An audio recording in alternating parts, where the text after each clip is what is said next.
Hey guys, what's going on? It's King Clutch here, and today guys, we're back in the NBA 2K20. I hope you guys are all having a great day and everything's going well for you guys. Today on videos, I'm going to be showing you guys how you can build Kobe Bryant here in NBA 2K20. I just want to say also rip Kobe, daughter, you know, all that stuff that happened back in January. And with this build, I just want to let you guys know, you can make this as a point guard or a shooting guard. There isn't much of a difference. I think when you make it a shooting guard, if I remember correctly, I think you get 2 more playmaking badge and 1 more defensive badge, but you have 1 less finishing badge than if you were to make it a point guard. So I just wanted to point that out to you guys. You can make it either way. It doesn't end up making a terrible difference. I'm going to go shooting guard because Kobe was a shooting guard. For the skill breakdown, I feel like for a Kobe build, it is kind of apparent which one you're going to choose. I'm going to go with the finishing and the shooting pie chart. I'm going to go with this one. I feel like overall this is the best pie chart that defines how he played. So we're going to go with the finishing and the shooting pie chart for this. And now when it comes to the physical profile, I feel like there's 2 choices. You can either go pure speed, which is a great choice. That one, there's nothing wrong with that. Otherwise, you could go speed and vertical. I really do like this one. There's a difference of, it looks like 13 vertical and a difference of 4 less speed going with the speed and the vertical pie chart. 4 less speed and 4 less excel. Overall, I feel like going with this one, with the vertical, is almost a better option. But if you just want to prioritize speed, you could go ahead and pick the speed pie chart. I just feel like if you have a build that you want to somewhat be able to slash with, I feel like your vertical is important because it helps you grab rebounds and it also helps you dunk on people.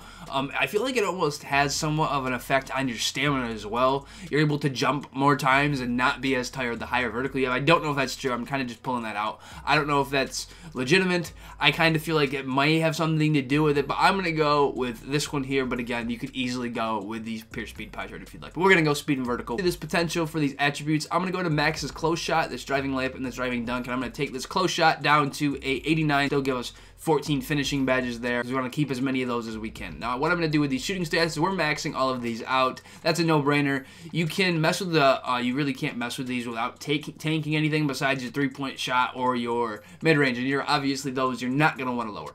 Now, what I'm going to do here is I'm going to max out this ball handle, and I'm going to max out the post moves. I feel like for a Kobe build, you want your post moves. Now you're like, why didn't you touch ball handle? What I'm going to do is I'm going to bring this ball handle up to a 60. That'll give me 15 playmaking badges. Now, if you would like, you could go ahead and max this out as well to give you 17, but to me, that difference of 2 playmaking badges realistically doesn't seem like it's worth those extra points. I'd rather put those somewhere else and try to get myself more badges. You could go ahead and get those other 2 playmaking badges if you'd like. Well, these last 150, what I'm going to do, I'm going to put these on perimeter D, lateral quickness, steal, and then defensive rebound. So that's going to give me 5, and then I have 4 spots left. I'm just going to put these on interior D. You could end up throwing these anywhere, and you'll still get that 6th defensive badge. Overall, I feel like getting those 6 defensive badges is worth more than getting 2 more playmaking badges, but if you really, really want those other 2 playmaking badges, go ahead and just do it that way. To me, this is a better way where you can create a scoring machine that actually has some defensive badges, and you can play defense with it. For the body shape, again, this doesn't really matter. I feel like for a Kobe build, I would say he'd be defined or solid. I'm going to go defined. That's just generally kind of how I build most of my players.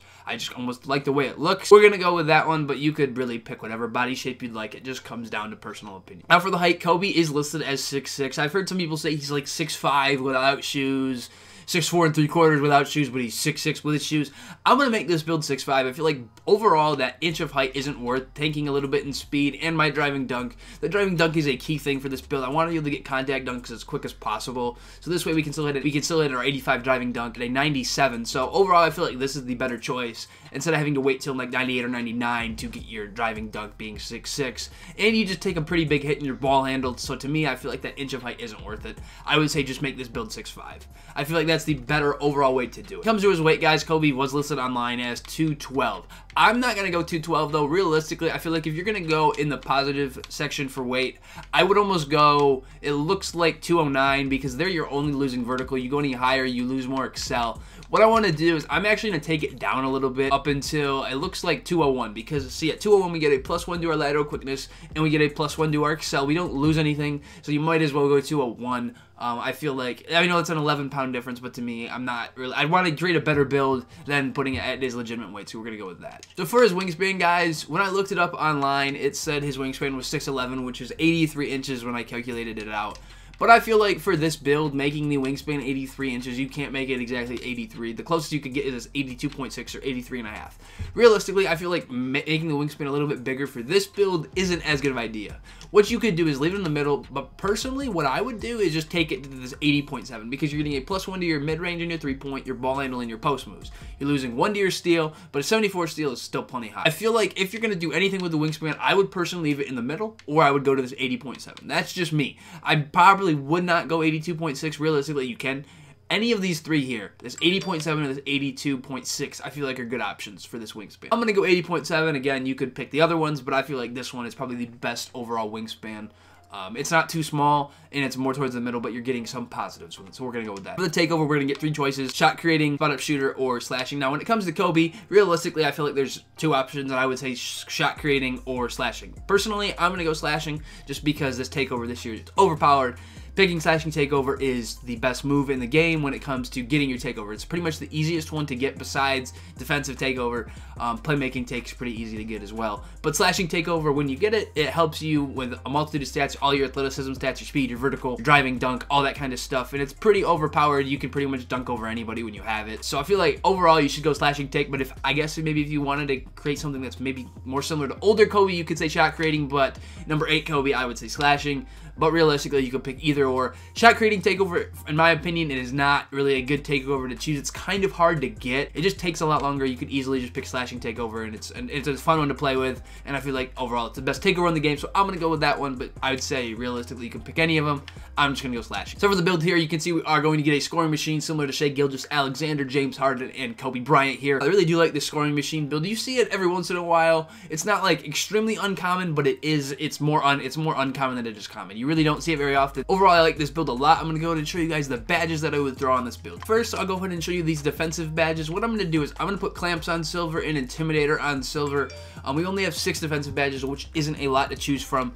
You could realistically put those on gold. I feel like that's a good option, but what I'm going to do is I'm going to put Interceptor on bronze and Pick Dodger on bronze. The only reason I want to have Pick Dodger is I feel like it does help you get around screens, and if you feel like it doesn't help you and you can get around screens just fine, I would put this on Pickpocket. In 100% certainty, you could almost put it on Chase on Artist to get those chase down blocks if you feel like you're able to get it. But with not having Intimidator that high, I don't know how that's going to work out. I'm just going to put it on Pickpocket though.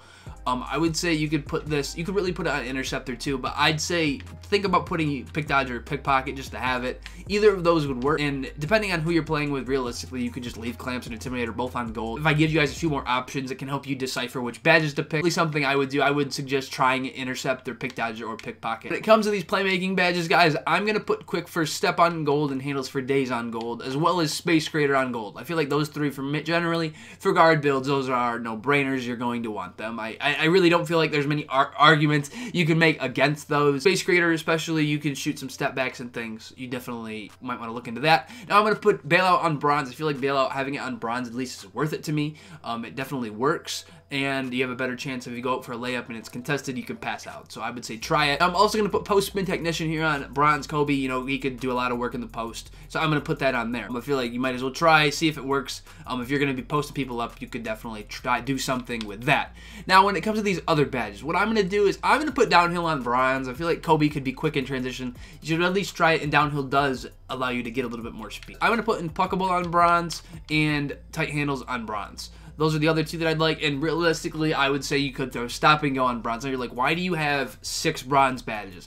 I feel like a lot of these bronze badges are worth putting on bronze to at least get them. I feel like they are better to have them than throw one of these on silver or gold. I feel like having them as a collection seems to work a little bit better. But again, these are just more suggestions of badges I would say you can try with this build. Shooting badges, I want to put Quick Draw on silver. That's just my opinion. Put it wherever you'd like. Silver, jump shot, speeds.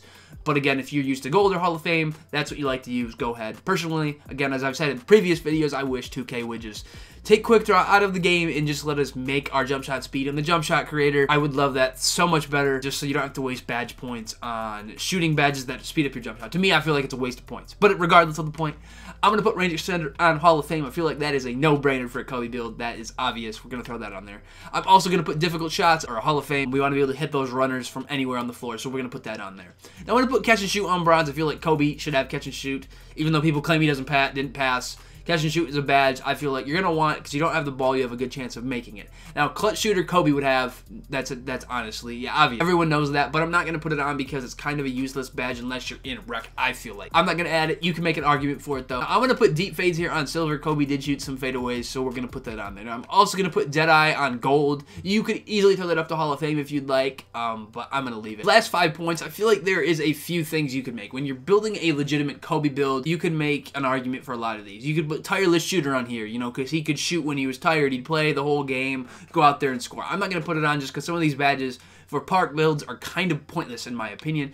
Volume shooter, you could definitely add on there. Because you're going to be shooting a lot with this build, I would imagine, so you could throw that on there. You can make an argument for it. Green Machine as well. Hot Zone Hunter as well. I have noticed such a big difference by just having Corner Specialist on bronze. The amount of time you green shots from not having corner and shooting a shot from the corner is ridiculous. Like, I was greening maybe 1 out of every 10 with a jump shot that I knew. With a jump shot timing that I knew. But when I added this, it ended up being like 4 out of 10 or 5 out of 10.